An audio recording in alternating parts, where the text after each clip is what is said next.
on Sirius XM channel 127, Monday, March 15th. Hope you had a good weekend. A lot of work to cover. And I got to tell you, there's an alarming development going on with the GOP. Yes, I know they've been alarming before. Under Trump, they were very alarming. This is more insidious.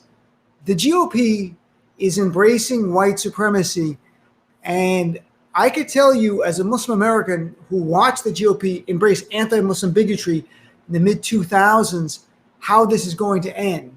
And it's not good. But let me share a little bit about what's going on. And I'll get back to that original point about why this should be alarming to people, that you have Republican elected officials spewing openly racist comments. I mean, members of Congress, senators, and there's no pushback by fellow GOP members and barely anybody in the media, except for the respectable media, mainstream media, not the media on the right. And they are co-conspirators in this for profits or because they believe it. I'm not sure, but that distinction doesn't matter because of what we're seeing.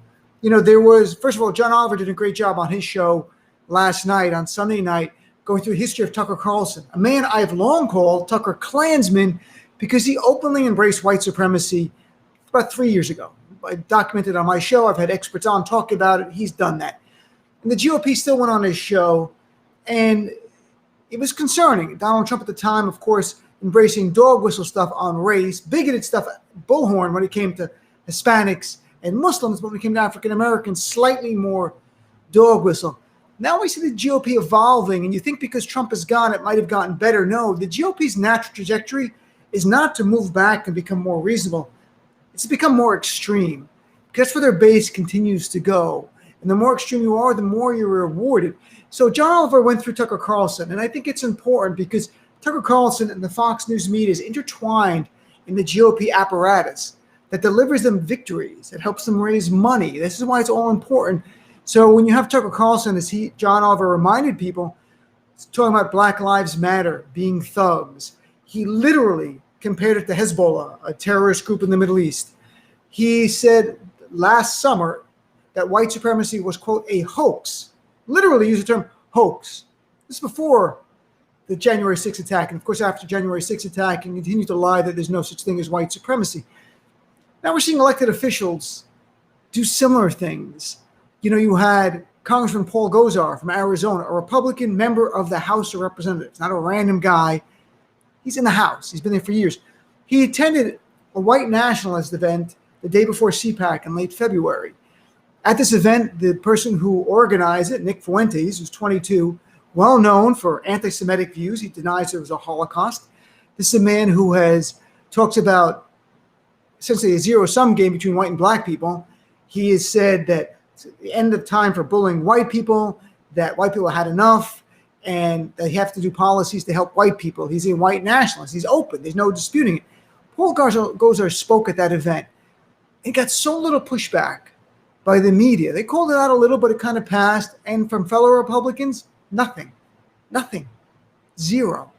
Then you had, in a debate last week, Congressman Glenn Grothman from Wisconsin, a Republican member of the House, on the floor during the debate over the COVID bill, volunteering. He says Black Lives Matter doesn't like the old-fashioned family.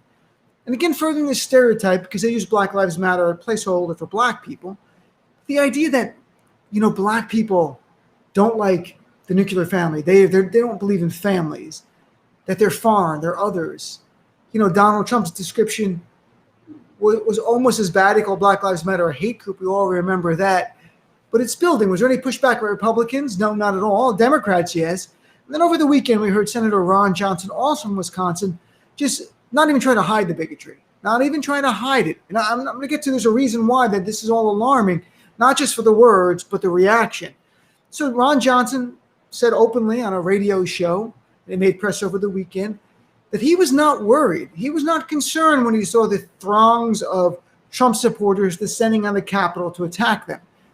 And he said, these are people who love our country. They're law-abiding people. He was not worried, but he said it would be different. He would have been concerned if they were Black Lives Matter protesters. Not even trying to make a subtle distinction here, or no subtlety whatsoever. First of all, they weren't law-abiding citizens. They killed a police officer. In fact, 2 Trump supporters were charged today with assaulting Officer Brian Sidnick, who was killed with pepper spray, and it seems likely it was the irritant in the pepper spray that led to his death. We're going to find out more about that. 140 police officers injured from cervical disc injuries to losing fingers and the such. This lie, they were law-abiding. It's not true, but what's more probative, more accurate, more honest, is that Ron Johnson is telling you that white supremacists attacking the Capitol didn't concern him, but black people attacking the Capitol would concern him. And the backlash was swift.